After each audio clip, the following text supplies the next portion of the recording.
7월 18일 화요일 매일 예배 시작하겠습니다. 기도하시겠습니다.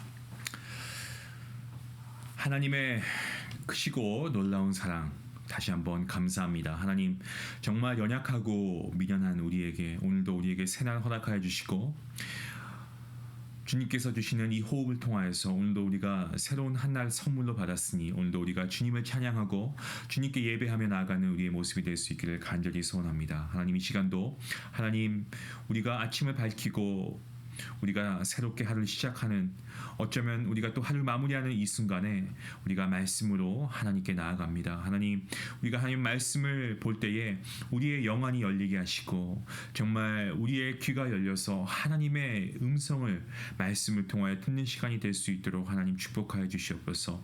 또한 우리가 말씀 후에 기도할 터인데 우리의 소원에 귀를 기울여 주시고 정말 이 땅을 살면서 어두운 세상 가운데 살면서 정말 우리는 양과 같아서 잠깐이라도 우리의 목자 되신 주님의 보호하심과 인도하심이 없으면 우리는 가야 할 길을 잃어버리고 맙니다. 이럴 때에 정말 하나님의 진리의 말씀이 우리를 붙잡아 주셔서 우리가 세상 가운데 휩쓸려 가지 않도록, 우리가 헤매이지 않도록, 죄 가운데 빠져서 우리가 어려움 당치 않도록 하나님 말씀으로 우리를 세우시고 붙잡아 주시옵소서. 우리를 도와주셔서 성령 하나님 정말 그 말씀대로 오늘 하루도 빛 가운데 걸어갈 수 있는, 그래서 우리가 주님의 빛을 받아서 세상을 따뜻하고 밝게 하는, 복음을 전파하는 귀한 주님의 백성들 될 수 있도록 인도하여 주시옵소서. 오늘도 우리의 모든 생각과 우리의 마음과 우리의 건강을 지켜주시고 이 모든 것을 통하여서 하나님께 영광 올려드리는 삶을 살아가는 거룩한 주님의 자녀가 될 수 있기를 간절히 바라오며 이 모든 말씀 예수님의 이름으로 기도하옵나이다. 아멘. 찬송가 543장 함께 하시겠습니다.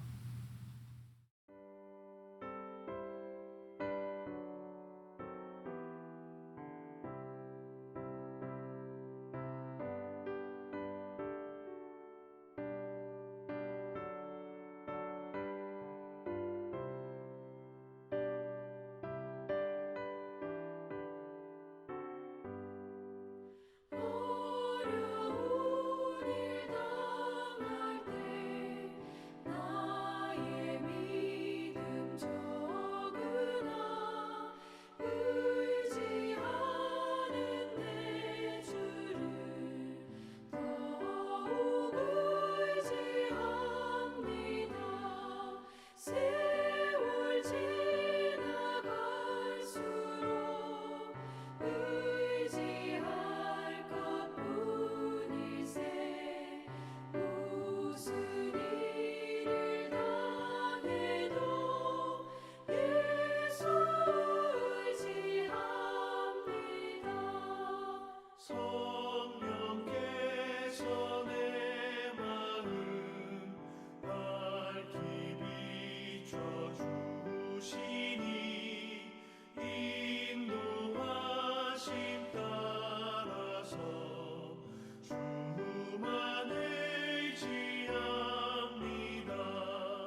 오늘 말씀입니다. 오늘 말씀은 사도행전 12장 1절부터 12절까지 말씀인데요. 우리 같이 함께 말씀을 읽도록 하겠습니다. 함께 봅니다. 그때에 헤롯 왕이 손을 들어 교회 중에서 몇 사람을 해하려 하여 요한의 형제 야고보를 칼로 죽이니 유대인들이 이 일을 기뻐하는 것을 보고 베드로도 잡으려 할세 때는 무교절 기간이라. 잡음에 옥에 가두어 군인 내식인 네페에 맡겨 지키고 6월절 후에 백성 앞에 끌어내고자 하더라. 이에 베드로는 옥에 갇혔고 교회는 그를 위하여 간절히 하나님께 기도하더라.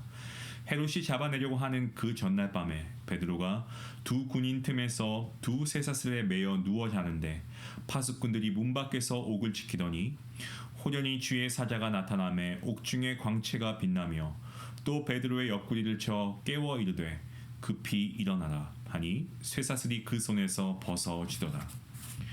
천사가 이르되 띠를 띠고 신을 신으라 하거늘 베드로가 그대로 하니 천사가 또 이르되 겉옷을 입고 따라오라 한대 베드로가 나와서 따라갈새 천사가 하는 것이 생시인 줄 알지 못하고 환상을 보는가 하니라. 이에 첫째와 둘째 파수를 지나 시내로 통한 세문에 이르게 되니 문이 저절로 열리는지라. 나와서 한 거리를 지나매 천사가 곧 떠나더라.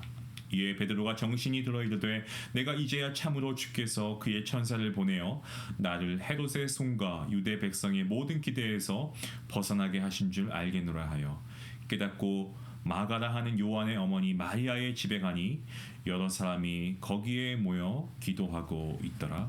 아멘.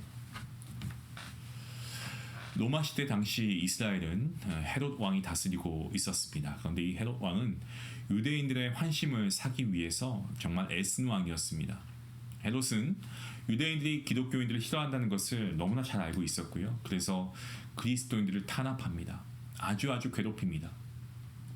헤롯이 붙잡아온 사람 중에는 예수님의 12제자 중 한 사람이자 요한의 형이었죠. 야고보가 있었는데요.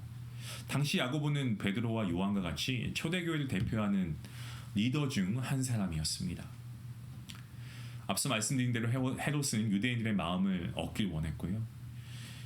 그래서 야고보를 죽입니다. 그리고 유대인들은 헤롯이 교회를 탄압하는 것을 보고 아주 기뻐하죠. 헤롯은 당연히 이 모습을 보았고요. 유대인들이 자기를 그러한 이유 때문에 좋아한다는 것을 알고 더 교회를 핍박합니다. 그래서 더 유대인의 환심을 얻고자 이번에는 어떻게 보면 교회 전체의 리더라고 할 수 있는 이 베드로라고 하는 인물을 잡아옵니다. 아마도 말씀에 기록되어 있지는 않지만 유대인들은 베드로가 투옥되었다는 사실을 듣고 아마 무척이나 열광하지 않았을까 싶습니다. 그도 그럴 것이 예수님의 수제자였고 초대교회 대표 리더인 베드로마저 순교당하면 이 기독교야말로 그야말로 큰 타격을 입게 될 것은 너무나 불보듯 뻔한 일이기 때문입니다. 지금 이때는 무교절이었고요. 때문에 이스라엘의 많은 사람들이 이 절기를 지키기 위해서 모여있는 그러한 기간이었기 때문에 기독교를 대표하는 이 베드로의 투옥 그리고 처형되는 어떤 날짜 이런 것은 온 이스라엘의 어떤 관심사였죠. 아마도 헤롯은 많은 유대인들이 예루살렘에 모여서 있는 이 무교절의 베드로를 공개 처형함으로써 자기의 인지도를 더욱더 굳혀가길 원했던 것으로 보여집니다. 사실 베드로가 옥에 갇힌 것이 이번이 처음은 아닙니다. 세 번째입니다. 첫 번째는 풀려났고 다른 한 번 하나님의 도우심으로 기적과 같이 풀려난 적이 있었습니다. 헤롯도 이 사실을 전해 들어서 잘 알고 있었을 겁니다. 오늘 본문 4절 말씀이죠. 4절 말씀을 보시면 베드로 한 사람을 감옥에 가두어 놨는데 그 베드로 한 사람을 가두어 놓고 그를 감시하는데 병사가 어떻게 되어 있냐면 4인 1조의 총 4개 조가 구성이 되어 있었습니다. 그러니까 쉽게 우리가 산수를 하면 총 16명의 군사가 되는 거죠. 그러니까 혹여라도 도망치지 못하게 아주 그냥 철두철미하게 이 베드로를 감시했다는 것을 우리가 보게 됩니다. 헤롯이 베드로를 죽이기 위해서 얼마나 공을 들였는가 하면 하루 24시간, 그러니까 하루 종일 전혀 빈틈없이 한 조가 6시간씩 번갈아 가면서 이 베드로라고 하는 한 사람을 한순간도 놓치지 않고 감시하게끔 했습니다. 헤롯은 베드로를 백성들 앞으로 끌어내어서 처형하려고 하는 계획을 가졌습니다. 그가 원한 것은 무엇입니까? 교회 탄압을 해서 계속해서 핍박함을 통해서 어떤 자기의 정치적인 그런 기반을 더 확고하게 하고, 그리고 베드로의 사형 집행을 공개적으로 처형함으로써 유대인들을 만족시키는 데 있었죠. 본문 5절 말씀입니다만, 여기서 보시면 베드로가 처형되기 전날 밤 예루살렘 교회 성도들이 한 마음으로 그를 위해서 하나님께 아주 간절하게 기도하고 있었습니다. 이미 야고보, 이 교회의 리더격이었던 야고보가 순교했습니다. 따라서 베드로 역시 처형될 수 있는 가능성은요, 부단히 높아만 보였죠. 교회의 핵심적인 지도자인 베드로가 순교당한다는 것은 그냥 그것은 베드로 한 사람의 죽음이 아니고 그 한 사람의 순교가 아닌 교회 전체의 큰 위기로 이어질 수 있는 그러한 상황이었습니다. 이러한 위기라고 봐야 되겠죠. 이런 위기 상황 가운데 교회는 정말 단결되었습니다. 더욱 단결되었습니다. 베드로가 죽으면 그 다음은 바로 이 교인들이, 그리스도인들이 잡혀갈 것이 너무나 뻔합니다. 그럼에도 불구하고 교회는 도망치기보다는 핍박 앞에서 흩어지지 않고 도리어 한 마음으로 모두가 마음을 합하여 단결해서 간절하게 기도합니다. 성도 여러분, 저는 여기서 우리에게 큰 도전이 있다고 저는 생각합니다. 이러한 초대교회의 모습은 오늘날 성도가 위기 가운데 가져야 할 어떤 신앙의 태도를 우리에게 보여주고 있지 않습니까? 고난 중에 성도의 본분은 여러분 기도하는 것입니다. 우리의 힘으로 해결할 수 없는 문제, 사실 우리가 해결할 수 있는 문제는 얼마나 있겠습니까?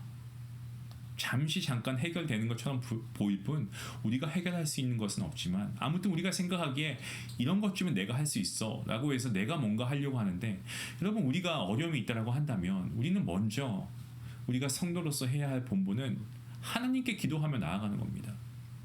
우리의 힘으로 해결할 수 없는 문제 앞에 있으면 있을수록 문제보다 크신 전능자 하나님께 나아가 기도해야 할 줄로 믿습니다. 사도행전을 기록한 누가는 교회가 기도했다는 사실을 기록함으로써 교회의 기도가 단순히 기도로 끝난 것이 아니고 이 베드로를 감옥으로부터 구출하는 하나님의 어떤 기도의 응답으로 나타나고 있음을 우리에게 보여주고 있습니다. 교회가 위기의 상황 가운데 한마음으로 기도하는 것은 정말 이처럼 하나님의 역사와 능력을 일으키는 가장 큰 원동력이 된다는 사실입니다. 오늘날 교회들은 영적인 어려움에 처해 있습니다. 많은 이들이, 특히나 젊은이들이 교회를 떠나고 있고 심지어 교회를 핍박하는 세력들도 있습니다. 어느 때보다 정말 교회에서 믿음 생활하는 것, 전도하는 것 너무나 어렵습니다. 어려운 고난 가운데 있을수록 우리들 모두가 한마음으로 하나님께 기도해야 합니다. 여러분, 지금이 바로 그때입니다. 우리 함께 모여 기도해야 됩니다. 그 기도의 자리에 여러분이 함께 할 수 있길 원합니다. 다음으로 누가는 성도들의 기도에 응답하신 하나님께서 어떻게 역사하셨는가 아주 자세하게 말씀을 통해 기록하고 있는데요. 헤롯이 얼마나 베드로를 철통감시했는지 본문 6절 말씀 보시면, 잘 때에도 베드로는 2명의 군사팀에서, 그것도 2개의 이 쇠사슬에 묶여서 잠을 자고 있었습니다. 반드시 베드로를 공개 처형하겠다, 죽이겠다라는 이 헤롯의 굳은 의지를 볼 수 있죠. 참 인간의 사악함은 이렇습니다.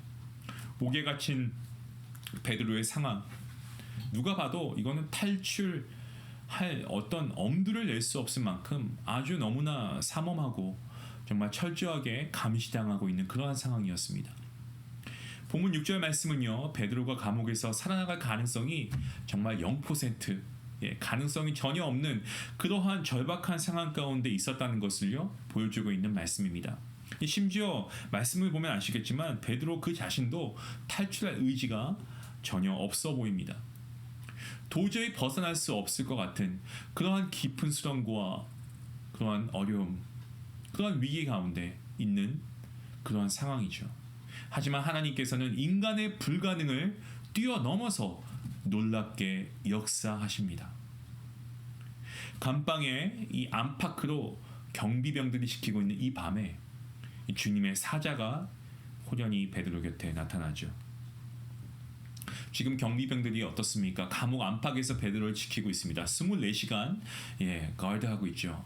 하지만 천사가 베드로의 곁에 나타났고요. 주의 사자가 나타난 곳은 이 예루살렘 교회 성도들이 열심히 기도한 그 기도에 대한 하나님의 응답이었습니다.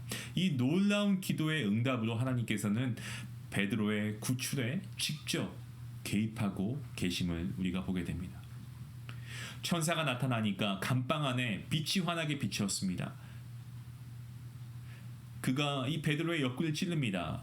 그리고 일어날 것을 천사가 말하죠. 그러니까 베드로의 손목에 매여 있던 이 쇠 사슬이 풀려집니다. 여러분, 하나님의 능력은 참 놀랍지 않습니까? 제 아무리 헤롯이 베드로를 이 쇠사슬에 꽁꽁 감아 놓아도 하나님께서 손가락 하나 까딱하시면요 다 풀려납니다. 여러분, 하나님은 이처럼 위대하시고 전능하신 분이십니다. 마찬가지로 아무리 우리가 위기 상황 가운데 꽁꽁 쌓여 있어도, 정말 절벽 가운데 있어서 정말 앞뒤통수 다 막혀 있는 것 같고 사방에 우겨쌈을 당하여도, 여러분, 하나님께서 역사하시면 우리는 그 어떤 원수의 함정과 위기 가운데서도, 어려움과 고난 가운데서도 우리가 능히 그 상황을 벗어나고 풀려날 수 있다는 사실, 우리가 분명하게 믿어야 할 줄로 믿습니다. 천사가 베드로에게 허리띠를 메고 신을 신고 나갈 것을 말하자 베드로가 그렇게 순종하죠. 그 말씀이 나오고 있는데요. 천사가 다시 또 겉옷을 입고 자신을 따라오라고 연이어서 말합니다. 베드로는 이 천사의 지시에 따라서 감옥에서 나옵니다. 하지만 그러면서도 이 베드로 자신도 천사가 하는 이 모든 말과 이런 일들이 이게 꿈인지 생시인지 알 수 없었습니다. 오늘 말씀을 보니까 환상을 보는가 하더라, 이 9절 말씀에 나와 있죠. 그도 꿈을 꾸는가 라는 생각이 들 정도로 그러한 상황이었죠. 천사와 베드로는 첫 번째 이 경비병들과 그리고 또 두 번째 이 경비병들을 지나서 이 성으로 통하는 철문에 이르게 되는데요. 그 문이 또 저절로 열려서 바깥으로 나오게 됩니다. 그리고 나서 이 거리를 하나 지나고 나니까 그때서 이 천사가 갑자기 떠나게 됩니다. 그리고 나서야 그제서야 이 베드로는 정신이 들게 되고, 이제야 분명히 알겠다. 주님께서 천사를 보내 이 헤롯의 소나기와 유대 사람들의 모든 기대에서 나를 구해 주셨구나라고 그가 고백하죠. 성도 여러분, 오늘 이 놀라운 역사를 기록하며 누가는 이 마지막에 이 모든 기적이 어떻게 시작되었는지를 반드시 기록해두고 싶어 했습니다. 그래서 이 오늘 본문의 마지막 절 말씀이죠. 이 12절 말씀에서 이렇게 기록하고 있는데요. 깨닫고 마가라 하는 요한의 어머니 마리아의 집에 가니 여러 사람이 모여 기도하더라.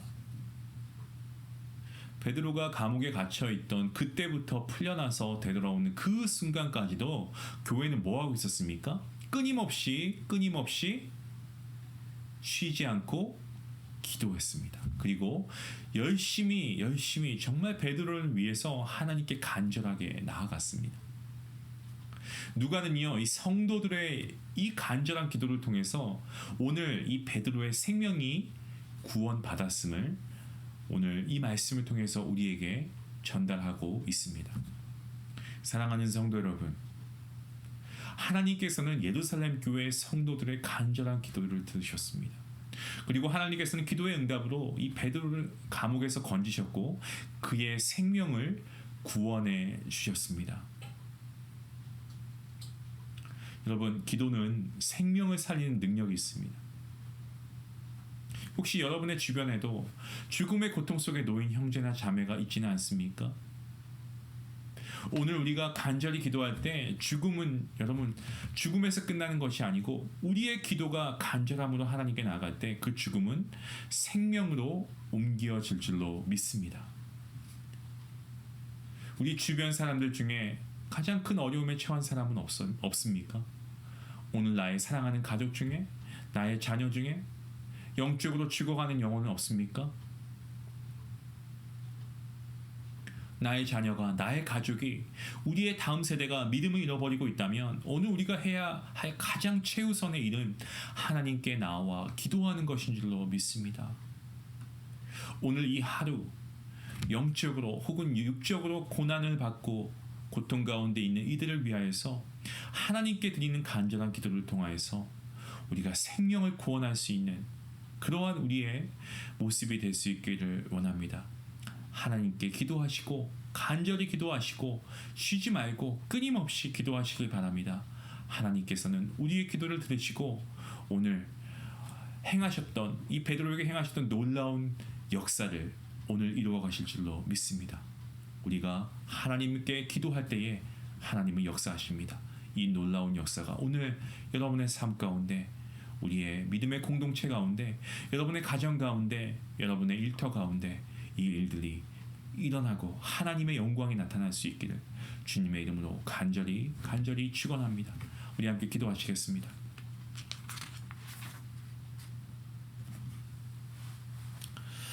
하나님 감사합니다. 오늘도 말씀을 통하여서 우리가 많은 것을 깨닫게 되고 또 우리의 연약한 믿음을 되돌아보게 됩니다. 하나님, 정말 우리는 너무나 연약합니다. 우리는 완전하지 못합니다. 하지만 하나님, 우리가 먼저 고백해야 할 것은 이러한 연약함 가운데 우리가 붙들어야 할 분은 오직 하나님밖에 없다는 사실입니다. 하나님, 모든 것이, 우리의 생사화복이, 우리의 모든 호흡까지도 하나님의 것임을 믿습니다. 세상 모든 우주 만물이 하나님의 주권 아래 있음을 믿습니다. 하나님이 손가락 하나 까딱 하시면 아버지 세상에 불가능도 가능하게 되는 것이고 하나님이 말씀하시면 불가능한 것이 없는 줄로 믿습니다. 바라옵기는 우리가 삶을 살아갈 때에, 우리가 인생을 살아갈 때에 우리가 스스로 열심히 최선을 다하는 모습은 필요하겠지만 그것이 우리가 해낸 것이 아니라 하나님의 도우심으로, 하나님의 능력으로 이루어진 것임을 우리가 고백하게 하시고 우리의 연약함을 날마다 하나님 앞에 우리가 고백하며 정말 전능자이신 하나님을 우리가 의지하며 신뢰하는 우리의 모습이 될 수 있도록 도와주시옵소서. 그 방편으로 우리가 무엇을 하든지 간에 먼저 하나님께 기도하며 나아갈 수 있기 원합니다. 그것이 하나님의 뜻인지 아닌지 먼저 하나님께 기도하게 하시고, 우리가 어려운 가운데 또 아버지 힘든 상황과 핍박 가운데 있다고 한다면 아버지 그 자리가 기도의 자리가 되어서 하나님께 기도하며 우리가 쉬지 않고 끝까지 함께 기도할 때에 하나님께서 정말 베드로를 감옥에서 구원하신 것처럼 오늘 우리를 구원에 건져내실 줄로 믿습니다. 아버지, 그 역사하심이 오늘 우리의 삶 가운데 충만케 허락해 주시고 이 믿음이 흔들리지 않고 우리가 하나님께 끝까지 신뢰하며 간구하며 하나님을 의지하며 하나님께 기도하며 나아가는 주님의 거룩한 백성들 될 수 있도록 인도하여 주시옵소서. 오늘도 말씀을 통한 귀한 은혜 주심을 감사하오며 이 모든 말씀 예수님의 이름으로 기도하옵나이다. 아멘. 여러분, 오늘도 우리가 말씀을 통해서 귀한 은혜를 받았습니다. 여러분, 우리가 해야 할 최우선의 일들, 우리가 경제적으로 우리가 풍요하게 살기 위해서 일하는 거 필요합니다. 하지만 여러분, 우리의 영적인 모습이 살고 죽는 것보다 더 중요한 것이 어디 있겠습니까? 우리의 사랑하는 가족이, 우리의 사랑하는 믿음의 지체가 정말 영혼을, 아버지 정말 피폐하게, 정말 그들의 영혼이 피폐하게 되어가고 있다면 우리가 이들을 위해서 기도해야 되겠고요. 우리가 이들을 위해서 정말 하나님의 그 구원의 손길을 우리가 함께 구해야 할 줄로 믿습니다. 정말 간절하게 기도하는 여러분이 될 수 있게 원하고요. 오늘 이 하루 이 매일 예배를 통하여서 우리 주변을 돌아보시고 우리의 기도가 필요한 자들에게 우리가 함께 마음을 합하여서 기도할 수 있는, 정말 기도를 통하여서 생명을 살리는 능력이 있다는 것을 믿으심으로 우리가 함께 기도하며 나아갈 수 있는 우리 모두가 될 수 있기 원합니다. 우리의 기도에 반드시 응답하시는 하나님을 믿으심으로 함께 기도하시는 여러분 될 수 있기를 바라며 우리 함께 같이 기도하시겠습니다.